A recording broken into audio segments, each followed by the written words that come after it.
Okay, I think we'll formally begin. I hope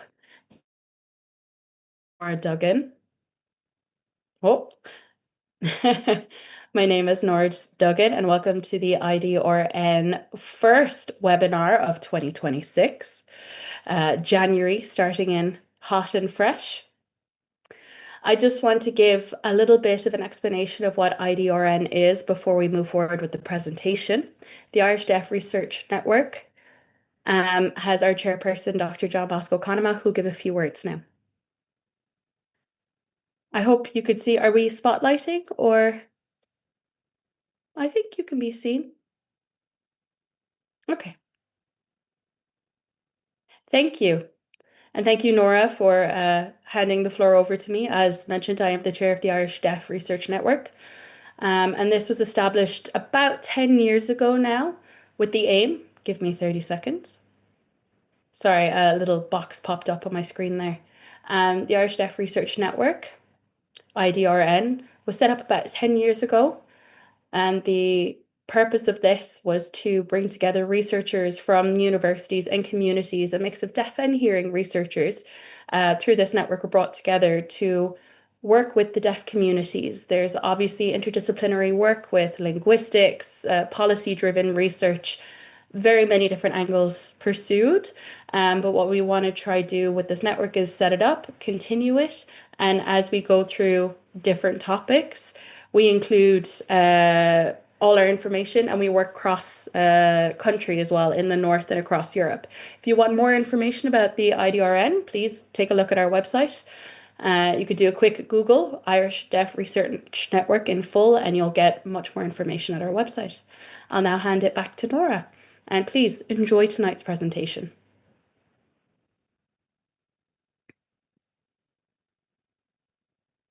I'm just waiting for the spotlight to change. There we go. Thank you.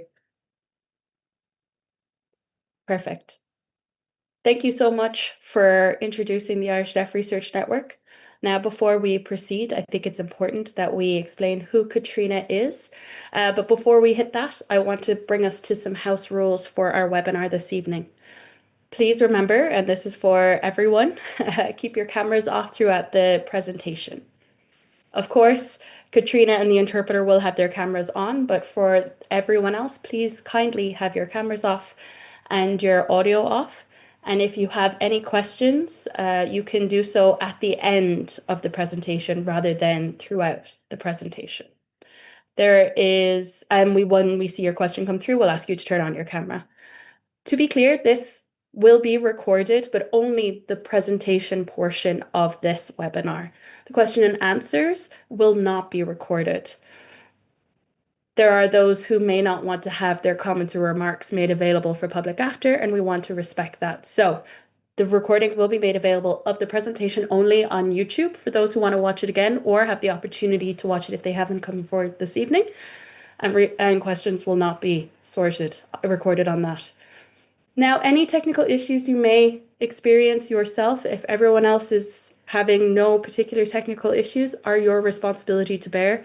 Sometimes Zoom is not best used on tablets or phones. And of course, it's up to us to ensure that things are working as best as possible, but technical issues you may singularly be experiencing are for you to figure out. Now, I think that's the house rules done. So it is an honor to welcome Dr. Caitríona O'Brien. Just completed her PhD, so I'm delighted to introduce her as Dr. Caitríona O'Brien. Adding a spotlight, amazing. She works at the Centre for Deaf Studies as an assistant professor in Applied Sign Linguistics. Again, and she only just began in the department very recently in September. Her PhD she completed last year, if I'm not much mistaken. I didn't actually have the year. Was it last year, Caitríona? That's right. It's important to mention that she joined the Irish Deaf Research Network. We have committee meetings frequently, and she's been a long-term member since 2012. So been with us nearly since the beginning. Her PhD research focused on family raising deaf children in Ireland, with a particular focus on Irish Sign Language and how that shaped is the term, shaped parents' sense of belonging and transition when having this connection with their children, particularly when it came from Irish Sign Language. She used grounded theory to conduct her research, but I won't go into too much detail. I'll hand the floor over to her to go through the nitty-gritty. Grounded theory is when you come from your interviewees, and then from that is born your theory. And her theory was becoming, the theory of becoming, transforming into parents. Yes. So that's what your PhD was focused on, but she has more research interests, mostly on community relations research and the impact of policy, advocacy, and legislation in Ireland. So when talking about applied research, we're talking about how theoretical frameworks are actually applicable in real life, how the lens of policy is actually seen at grassroots. I am very interested in this topic myself because I think there has been very little research, especially in Ireland. In our context, there's very little there. So I'm very much looking forward to seeing your presentation this evening, Caitríona. I think, in fact, I've gone on too long and I now warmly hand the floor over to you. Perfect. Thanks, Nora. So I will be presenting some slides. They'll be up now in a minute. So I'm going to be talking to you about my PhD research. So it's around the role of Irish Sign Language in becoming, that was the name of the theory, a parent of a deaf child in Ireland. And so that was just the title also has a quote from one of my participants who was talking about, I don't want to be that mother and that idea of figuring out what kind of parent that they wanted to be when they discovered that they had a deaf child. So if you go to the next slide, please. So I suppose it's just important to give a bit of information about me and my background, and I suppose the position that it kind of positionality that gives you in research. So I started off studying modern languages. I studied French and Spanish in Trinity. And then after that, I went over to the UK. I went to the University of Oxford and I did a master's in applied linguistics. And when I was there, I suppose I changed my direction. Um, One day we were learning about theories of language acquisition in class, and I asked a question because I noticed that deaf people were being used as an example, but there was no difference between deaf people who were signing and were bilingual and maybe people who didn't have language exposure in early years and so had delayed language acquisition. And so my lecturer said to go and look into it, and off off I went, and I ended up then deciding to change my project, and I did research on Irish codas, and I was interested in that idea of two generations and being between those two worlds and two languages and cultures. So then after that, I started a PhD. So I started in 2016 and until 2025. So I submitted it last year. Um, and I suppose again, that interest in the hearing and deaf family. So I was looking at kind of that dynamic where you've got one generation is hearing and one generation is deaf. And I suppose why I'm interested in that, some context comes from my lived experience. So my immediate family is hearing, but my aunt and uncle, my godmother, my mom's sister is deaf. And so I suppose I grew up, we had extended family members who were deaf. I was brought along to events with my aunt and uncle. And so I suppose that was, something that I suppose was in the background for me. Um, and then when I kind of started doing my research, at that point, no hearing people in our family knew any ISL. It was kind of that time where it was considered that it would be bad for everybody. It would be bad for my aunt to have her family signing to her. And so it wasn't encouraged. It was strongly discouraged. But I suppose I quickly kind of saw that I wanted to do something a bit different. So I've been learning ISL since I started that master's research project.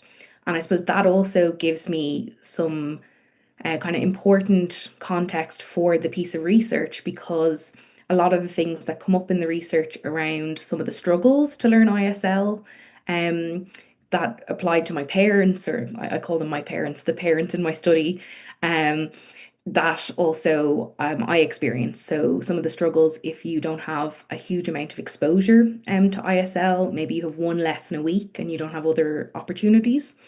And again, I suppose so I started my job in the Centre for Deaf Studies in September.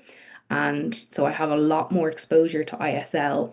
And again, it's just very interesting how that kind of connects with what I was seeing in my data about the very different experiences for parents who do have exposure to ISL and how much that supports your learning. So, um, on to the next slide for me, please. So I suppose there's three kind of main areas in what I'm talking about. So I'm talking about a research that looks at parents of deaf children learning ISL. So just to look at each of those a little bit and, make sure we're all thinking the same thing with the terms that I'm using.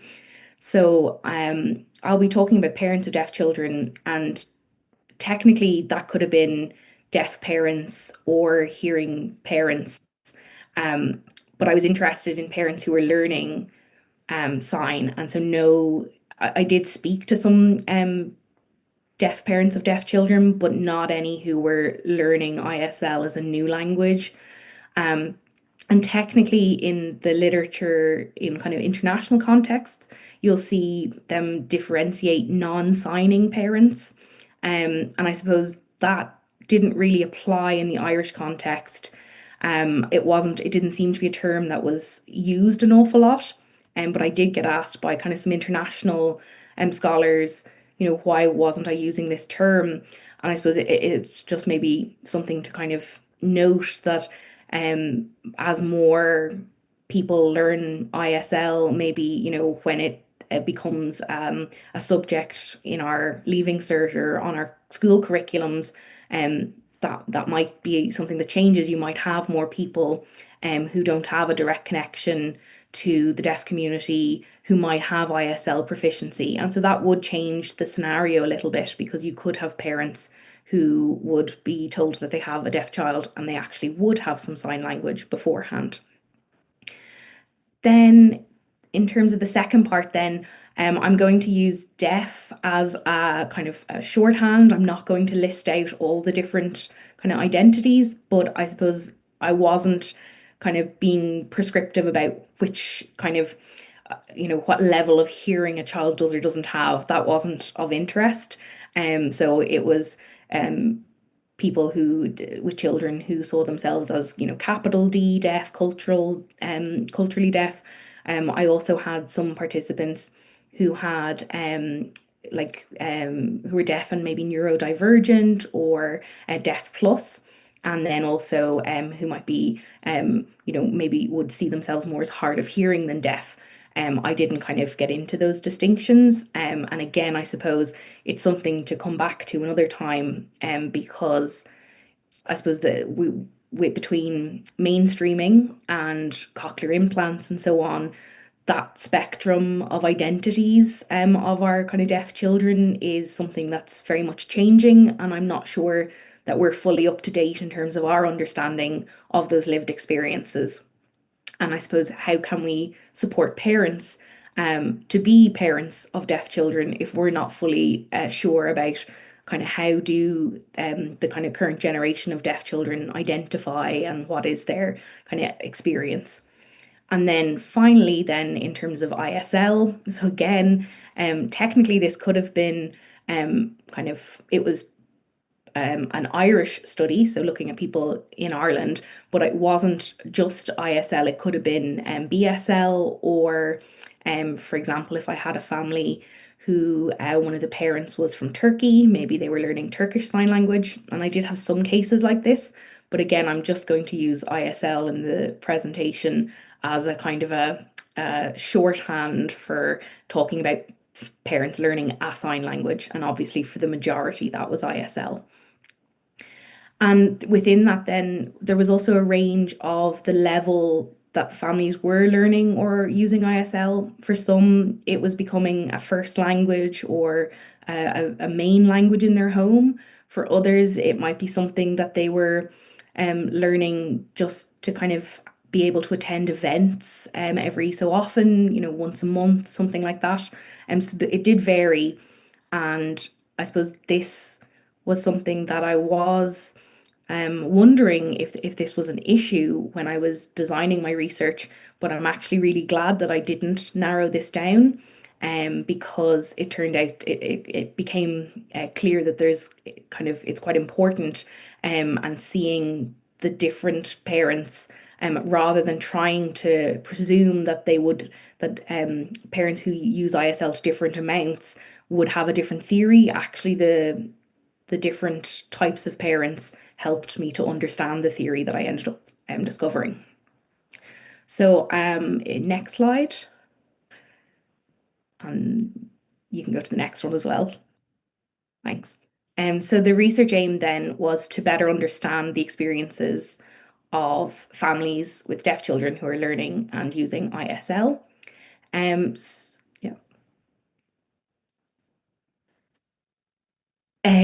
So one of the things that came up in kind of early discussions with parents, and with kind of stakeholders was around a desire for um, not just kind of a documentation of parents' experiences, but to also help us to understand those experiences, maybe to give us ideas for how to develop resources or support mechanisms or different things. So I suppose that was one of the reasons that I decided to go for this kind of methodology and to develop a theory.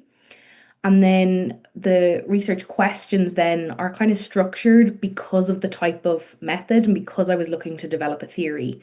So you look for what is the main concern. So what is the issue that's important to this group? So in this case, what is the issue that was of most importance to parents of deaf children who are learning and using ISL?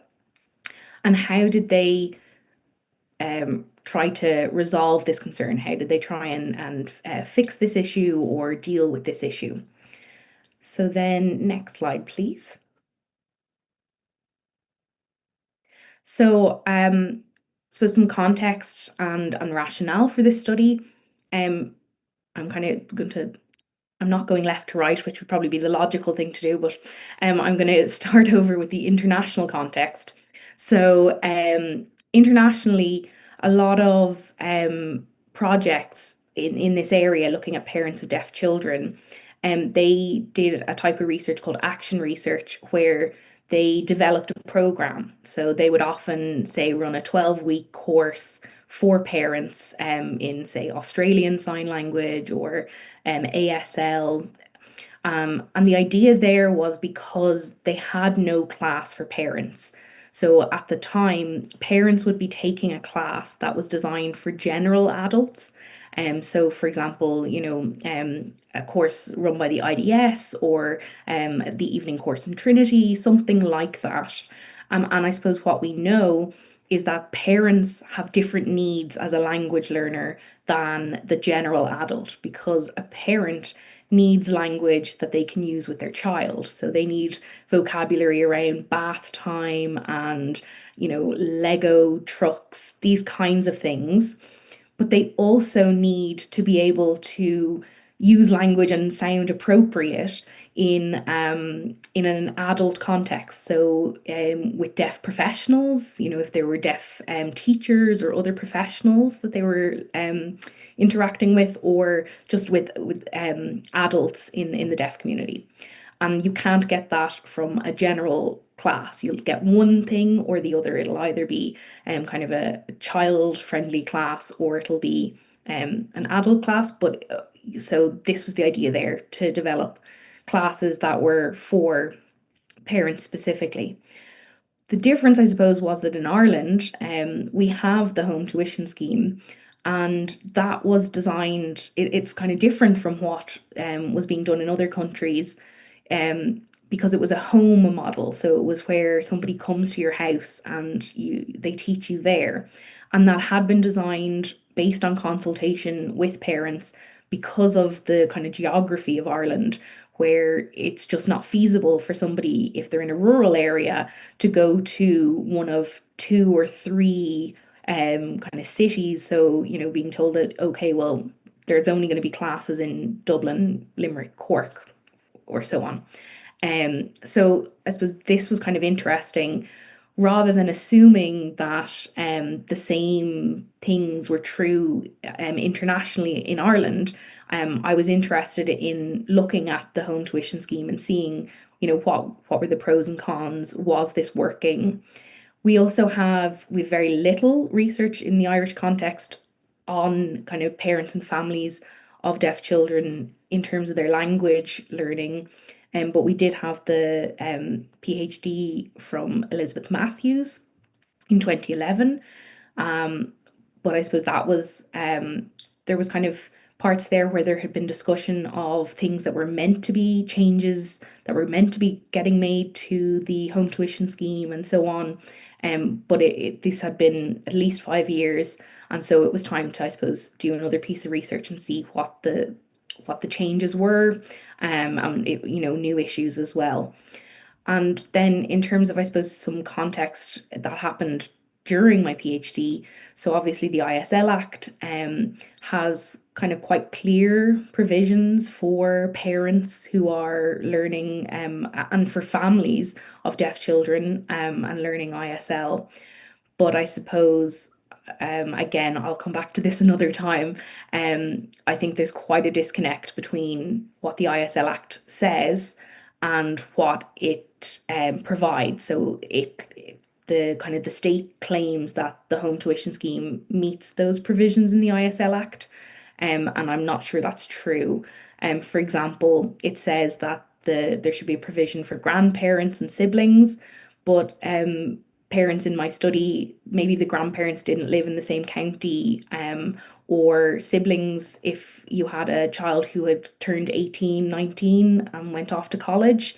The home tuition scheme isn't designed to meet all these different types of scenarios. So the final thing then is just I'm going to be presenting on kind of a small sample, but I was also involved with a HSE survey, and we had over 300 parents who were talking about their experiences of different services, but one part within that was around ISL.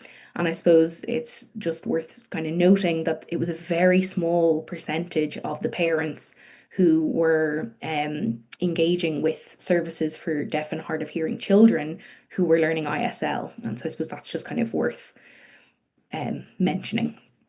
Next slide, please. Next one again.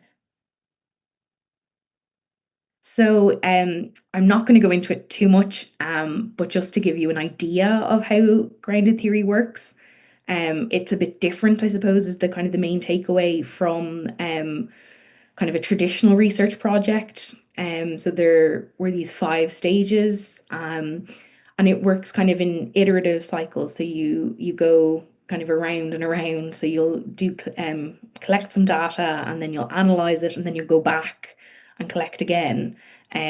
But it is, I suppose, a scientific process of developing a theory rather than it being based on your kind of hunches or what you think you're seeing in maybe the kind of what everybody thinks is going on in an area. It allows you to go a little bit away from maybe seeing things that you were looking for.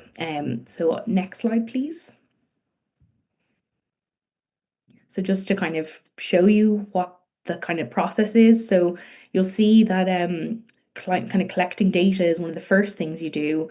And then there's a lot of these processes to make sure that you are, scientifically analyzing that data and generating that theory. and trying to kind of have that bias set to one side. So that's why the literature actually happens quite late in the grounded theory process. But I'll leave it at that unless anyone's really interested and then they can ask a question. So next slide, please. So my data then, this was just to highlight that it started out and I did an interview with an ISL teacher, someone who was teaching parents. I also had lesson observations. I went to families' homes and this was with a different ISL teacher and kind of observed how did a home tuition lesson work? How did parents learn ISL? I also then had a home visit where I was in a family home for, about a half day, observing, but then also I interviewed the children and the adults in the family, so the whole family. Um, but it became really clear that the different groups had completely different kind of concerns or main issues. The children in particular, they did not understand why this lady was trying to come into their house and asking them really basic questions because language was just something that they were taking for granted. It was normal, and so they found it kind of very hard to understand why I was looking for details about, kind of what language did they use when they were playing. It wasn't kind of natural for them to talk about. And then the teachers had kind of a lot of important issues again that I will be looking at in future around kind of some of the challenges of teaching ISL, not having a curriculum or resources for parent classes, things like that. But so one of these processes, theoretical sampling, and that was where I kind of made decisions about where I went next. And so I decided that I needed to narrow down my sample and for the theory, just look at the parent data because their concern was different to the other groups. So I had kind of very in-depth interviews, about 65 minutes average. And I had 14 parents, so 10 mothers and 4 fathers.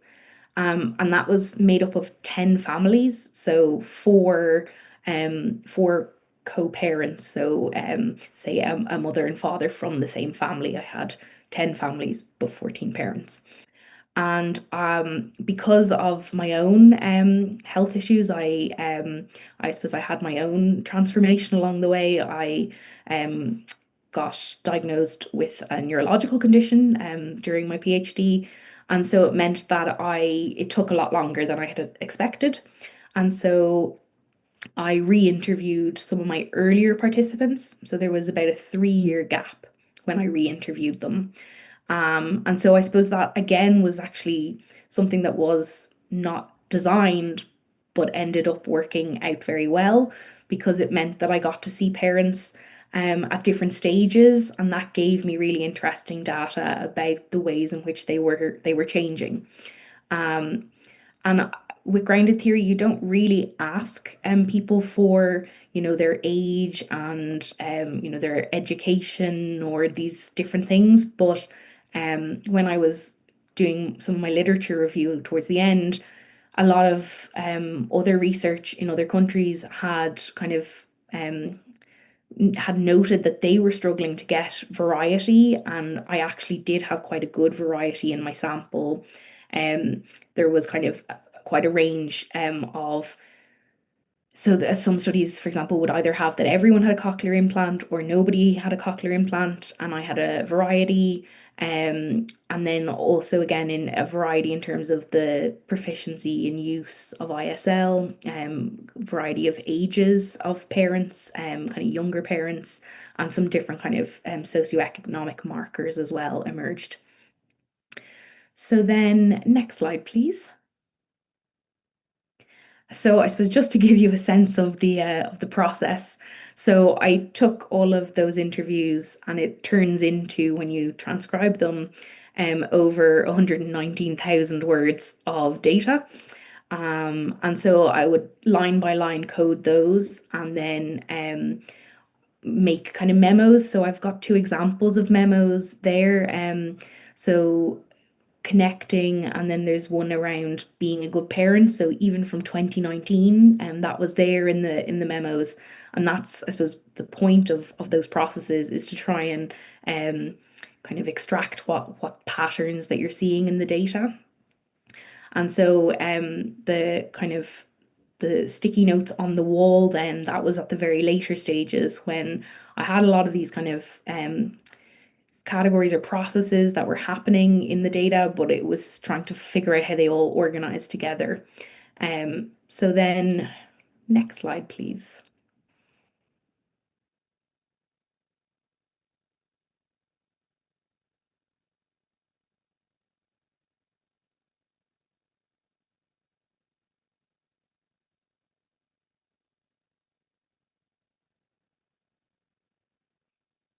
While we're waiting anyway, what I was going to talk about next was with the grounded theory, you have, as I was saying in my questions, you have the main concern. So for these parents, it was around how to be a good parent.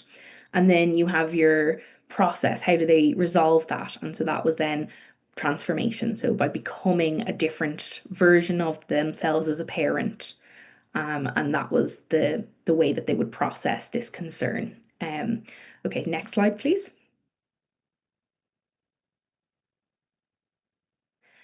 So what I'm going to focus on here, just to try and kind of give you, I won't be able to cover everything. So I'm going to just focus on some key findings that are within the theory or that are very important to the theory that I found. So those are around the role of shared language. So I suppose we don't really, when we're sitting down and thinking about, becoming a parent, we're, during pregnancy or adoption or these kind of things, um, language might not be something that is at the kind of on the list of parents' things that they're thinking about, but it is very much underneath. And so that kind of came through quite clearly. The second thing is around the expectations, the assumptions. So we do know from other areas of theory that parents will have these kind of imagined ideas of what their child is going to be like. And that starts very early. It starts, during pregnancy planning or during pregnancy, or, when considering adoption. And it continues for quite a long time. It also appears kind of as children get older and they might kind of differ from what a parent had expected. Um, and I suppose then the third thing is around the fact that kind of something that's unknown is a threat or a disruption to parents.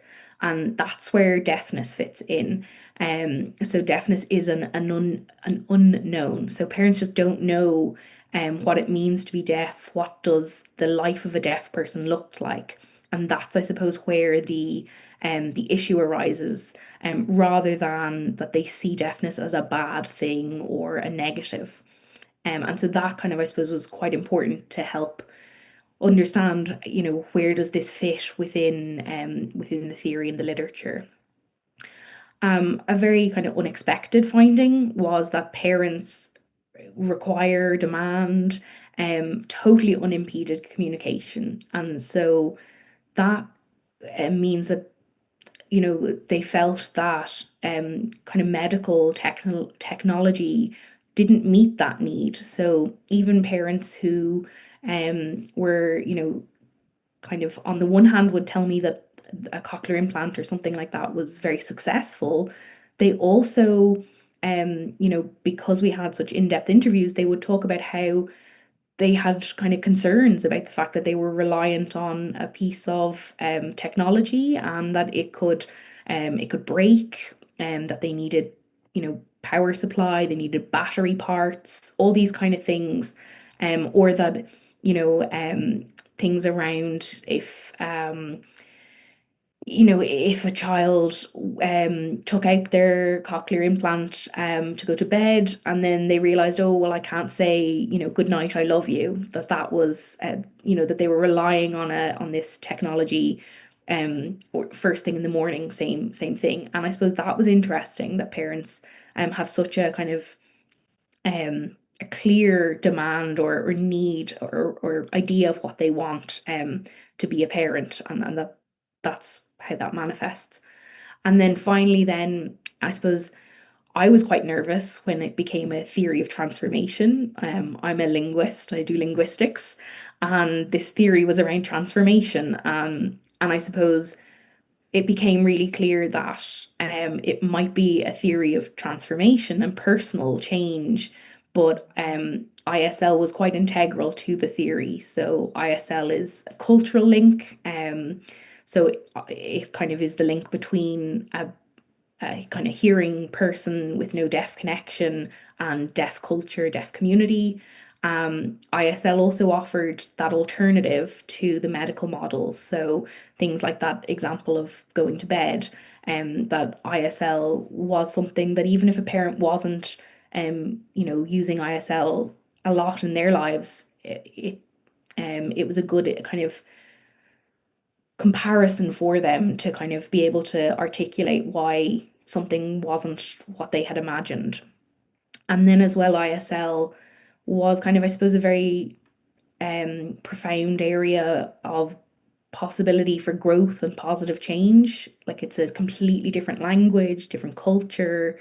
And so that's kind of very kind of perspective enhancing, or it gives you new ideas or opportunities. And so that was also very important. Next slide, please. So in terms of the actual theory then, so it's a theory of parent transformation. It was made up of three stages. So parents go through a grief stage, an acceptance stage, and a growth stage. They don't necessarily go through all three. So parents could be in the grief stage and not move to acceptance. They could be in acceptance and not move to growth. And then in terms of how do you move between those stages, by transforming three areas of your life. So the parents' knowledge and their identity and their behavior. And so each of those areas had its own cycle, and that was how transformation occurred. So I have on the next slide, then I have a kind of a graphic.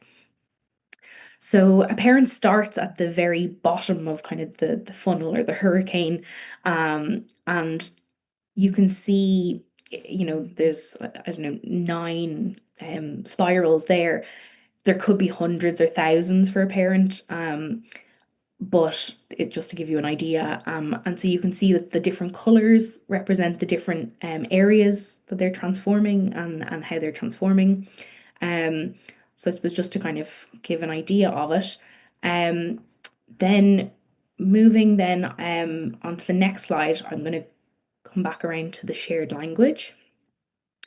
So parents have these preconceptions about what their child's going to be like.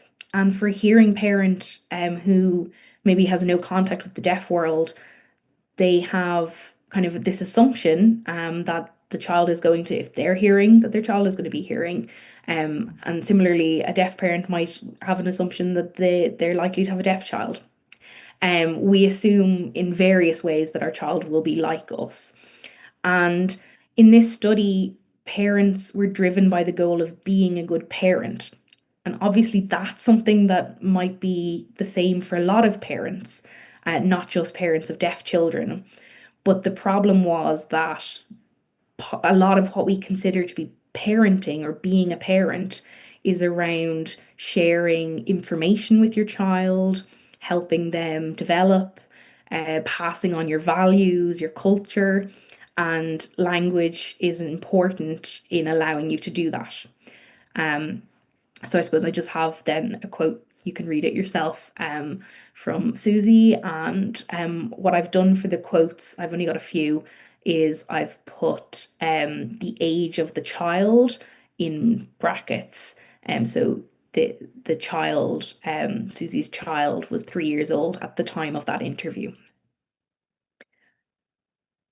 And so then the next slide, please.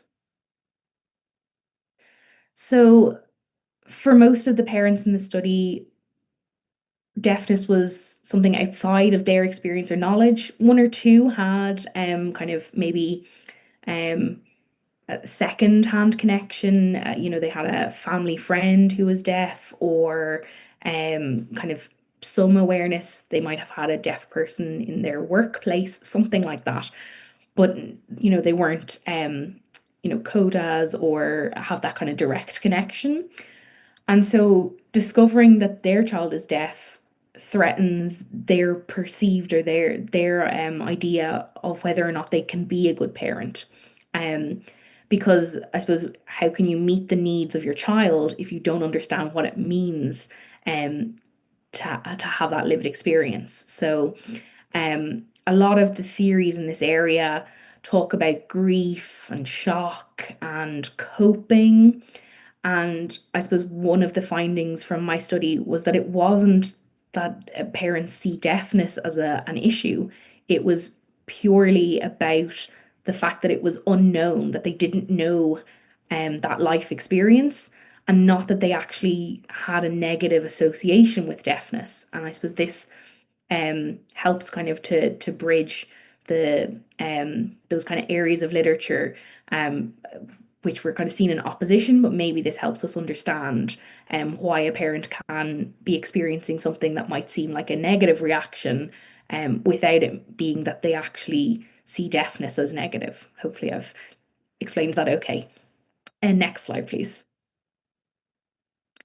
So this one, parents and their demand or need or want, that really shocked me because a lot of parents were, using kind of cochlear implants or those kind of technologies and had their child in mainstream setting, and yet they were also very uneasy with that setup, which is something that I'd never seen in the literature before. And parents would talk about things like the bedtime or bath time, but also then parents would mention very strongly things like if they were a family where sport was particularly important, they could end up in a position where they were getting kind of warned about their child playing, rugby, horse riding, these different things, and how this kind of was a challenge for kind of the their child to be included and living the same way as their other children. And then similarly, even when a parent, there weren't any of these issues, still it came up in every single interview where parents were kind of concerned about these limits to the surgical options, the technological options, which was just, yeah, very unexpected, and I suppose shows a big gap between what we see as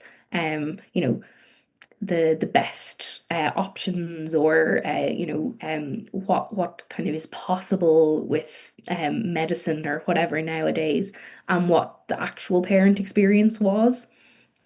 Um, and then next slide, please. And I suppose this then, it all ties together then with ISL, where it was an example for parents of that uninhibited communication, where you're not reliant on batteries or kind of um, other technology. It also was the link between their child and a language, a community, and a culture that they felt was kind of, even if their child wasn't heavily involved in the deaf community, parents would still talk about how they wanted their child to have kind of the option of getting involved with the deaf community when they were older. I suppose that's another thing, is that parents are very aware that they're making decisions and someday their child is going to be 18 or 19, and they're making a decision that will affect them for a very long time. And ISL then was a very important catalyst for parents to be able to transform. Um, Language learning is something that kind of parents could identify as a skill. It's something that you could put on your CV, or kind of see as a positive development. That's something you were a new hobby, a new skill. It also ISL was a way of kind of broadening your perspective. So linking in with deaf role models, what could my child do? What kind of some of the things around deaf culture. Also then linking them in with kind of personal development. So I suppose having goals around being part of a community, and a very rich culture and community. So this wasn't just that you were discovering kind of some forums where people talk about communication, but it was also things like discovering sign language poetry and performance interpreting, and just this huge, huge world of sign languages, cultures, and communities around the world. And I suppose that kind of helps explain how parents were able to bridge between kind of what we have on the one hand in some of these areas of research around coping and the idea of a deficit, that parents are similar to parents of children with a disability or an illness, and where they're trying to cope and stress and these kind of things, versus then where I suppose the theory took me, which was around positive change, positive psychology, growth, because of this enhancing aspect that ISL could have on the parent's life. Next slide, please. Now, I've no idea where I'm at with time, so I suspect that I'm probably running miles over time. So I think I will leave here. I don't know, maybe somebody want to tell me where I'm at time-wise.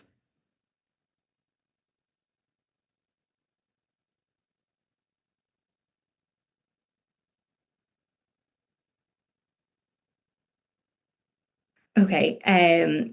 So yeah, so look, these are two quotes, and I suppose they give an idea of parents at different kind of stages. They talk about kind of how they felt in the early stage of discovering that their child was deaf, and then looking at kind of this second quote from Olivia was around this the code, the analysis for this was the idea of thriving, that the child is thriving, and that the parents that gives them a great sense of ease and security, and they feel like they are meeting that need that they have to be a good parent when they see their child is thriving. Um, then the next slide, please. So I'm not going to go into this, but just I can at some point talk about these different areas of transformation. I suppose experiential knowledge comes up as very important, and that's something that you can only get from the deaf community. It's not something you can read in a book. And then I suppose within to be able to make these kind of transformations, there's an awful lot of, obvious links and needs for support and resources, both in terms of, ISL resources, but then also in terms of information for parents about, what does a deaf person's lived experience look like, to help with that kind of bridge that idea of I don't know, the unknown. Um, then next slide, and the next one again. So in terms of then, I've kind of already touched on this, where this theory ends up fitting in the literature is helping us to bridge between kind of some of the research on parents of deaf children and some of that deficit kind of model, And then where I suppose it came through so clearly as a model of transformation, and I suppose explaining how it sits between those two. Um, yeah, and then finally, next slide, please. In terms of then some recommendations, again, there's an awful lot that I could say here, but we need an awful lot of professional kind of training for um, medical, educational, anybody who's kind of front facing and working with parents to have that information around the lived experiences of deafness, or to be able to show parents where they can get that information. And another thing that comes through really clearly is how important it is for us to have people who understand language acquisition and language deprivation. A lot of our models focus on access to sound in those early weeks, years, months, when we know that those early periods are incredibly important for language development. And so, yeah, so that's kind of a whole other discussion. And then around kind of resources for ISL learners, so the challenges of learning a language when you don't have kind of textbooks or a curriculum or an app or whatever it might be to help you learn. And then some need for those changes to the home tuition scheme. So 1 hour a week to learn a language is not enough, and 1 hour a week that's shared between two parents, three children, and whoever else that you're trying to get in. That's yeah, again, you wouldn't bring your child to a French or a Spanish lesson. You wouldn't bring three children and a husband or a wife to that. And so there's definitely a need to have a kind of, I suppose, a realistic look at that, and what would actually be needed. The idea of maybe differentiating a class for a parent versus a class for a child, those kinds of things. And then support for parents, not just around ISL, but also around,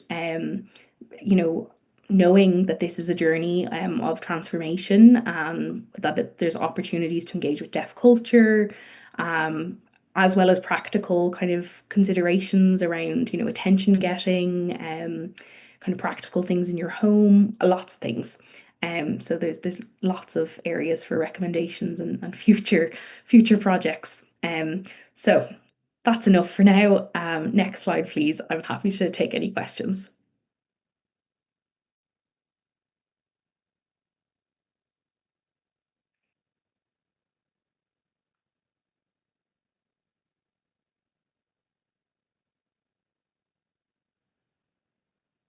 Caitríona, thank you for a superb presentation.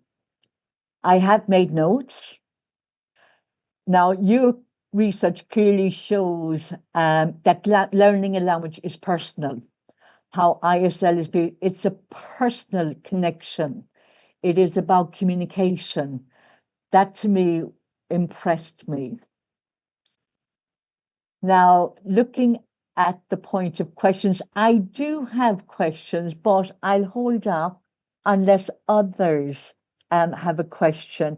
Cormac has put it into the chat.